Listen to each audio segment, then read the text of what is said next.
আমাদের যুবকদের মধ্যে বড় একটা অংশ আজকে মাদকের ভয়াল থাবায় ডুবে গেছে, যায় নাই? এদেরকে ফেরাতে হবে না? ফেরানোর জন্য আমি আমার পক্ষ থেকে একটা খালি নসিহত করবো, একটা নসিহত, অনলি একটা। সারা দুনিয়ার মাদক যদি সেবন করো, তোমার মনের কষ্ট দূর হবে না। এই যে ছেলেরা মেয়েদের সাথে হারাম সম্পর্ক করে এক পর্যায়ে যে ছেঁকা খেয়ে মাদকের কাছে গেল, এখানে মূল সমস্যাটা ভালোবাসা না। এখানে মূল সমস্যাটা ছিল আপনি আপনার নফসের কাছে হেরে গেছেন। আপনি আপনার নফসের কাছে হেরে গেছেন, আপনি আপনার প্রবৃত্তির কাছে হেরে গেছেন। এটা ছিল একটা জেনা, একটা যৌনতা, এটা ভালোবাসা ছিল না। রাস্তাঘাটে দেখি ছোট ছোট ছেলে পেলে এই যে প্লাস্টিকের ভিতরে কি কি জানি খায়, ছোট ছোট ছেলে, একদম ছোট কচি কাঁচা বাচ্চা। এদের ভবিষ্যৎ নিয়ে ভাববেটাকে? আমাদেরকে ভাবা উচিত না ভাই? আমাদের যুবকদের মধ্যে বড় একটা অংশ আজকে মাদকের ভয়াল থাবায় ডুবে গেছে, যায় নাই? এদেরকে ফেরাতে হবে না?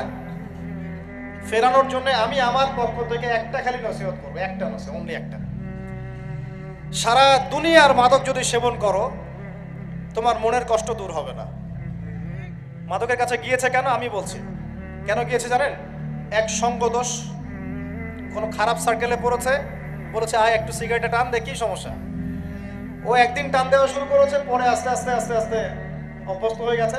আমরা ছোটবেলায় তাবলিগ জামাতে যেতাম, এই মসজিদ ওই মসজিদ, তো দেখতাম সেখানে আমাদের যে মানে কাফেলা থাকতো, সেখানে কিন্তু দুই একজন স্মোকারও চলে যায় মাঝে মাঝে, তাই না? সেহেরি করেছি আমরা, সেহেরি করার পরে আমাদের এক বড় ভাই, কি সেই নেশা, আমার সিগারেট কোথায়, আমি এখন কি খাবো, আমার সিগারেট কোথায়? তাবলিগ জামাতে। তারপরে মাশাআল্লাহ উনি তাবলিগ জামাতে গিয়ে আলহামদুলিল্লাহ এখন আল্লাহর ওলি হয়ে গেছে। মাশাআল্লাহ। মানুষ এরকম মানুষ আছে না, সিগারেটের চেইন স্মোকার, নেশা। দেখুন ওই স্মোক করতে গিয়ে আস্তে আস্তে বড় নেশা চলে গেছে, সঙ্গদোষ। 2 নাম্বার, ওই যে একটা প্রেম করছে জীবনে, প্রেমিকা ছেড়ে চলে গেছে, ওর ধারণা যে দুনিয়ার সব আমার চলে গেছে। একটা মেয়ে, মেয়ের অভাব নাকি দুনিয়ায়? হ্যাঁ, মেয়ের অভাব মনে করেন? শেষ জামানায় একটা ছেলের ঘাড়ের মধ্যে 40টা মেয়ে থাকবে। আরে ভাই 40টা বউ না, 40টা মেয়ে, মহিলা। মানে আপনার ঘাড়ে থাকবে আপনার স্ত্রী, আপনার কন্যা, আপনার মা, আপনার বোন, আপনার শাশুড়ি, আপনার খালা, সব আপনার ঘাড়ে। শেষ জামানায় মেয়েদের সংখ্যা আস্তে আস্তে বাড়তে থাকবে, ছেলেদের সংখ্যা আস্তে আস্তে কমতে থাকবে। যুদ্ধ বিগ্রহ বেশি হবে, ছেলে মানুষ একটু বেশি মারা যায় না, বাইরে চলাফেরা বেশি করে, অ্যাক্সিডেন্ট আছে, রোড অ্যাক্সিডেন্ট, এই সেই যুদ্ধ বিগ্রহ।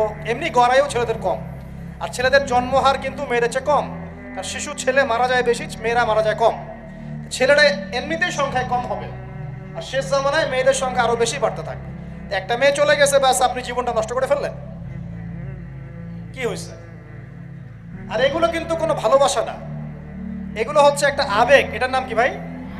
এটা জাস্ট একটা আবেগ। অনেক হুজুর দেখি এখন প্রেম বিশেষজ্ঞ হয়ে আপনাদেরকে ওয়াজ করে। হ্যাঁ, দেখা হইলে আমি বলবো তার সাথে যে এইসব প্রেমের সুরসুরি মার্কা ওয়াজ বন্ধ করতে।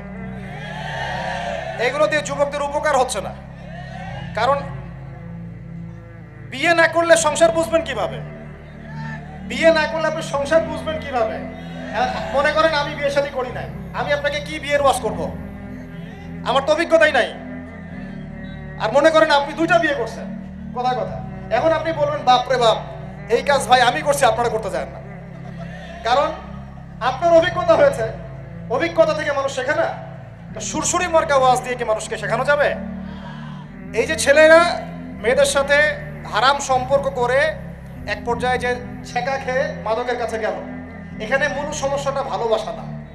এখানে মূল সমস্যাটা ছিল আপনি আপনার নফসের কাছে হেরে গেছেন।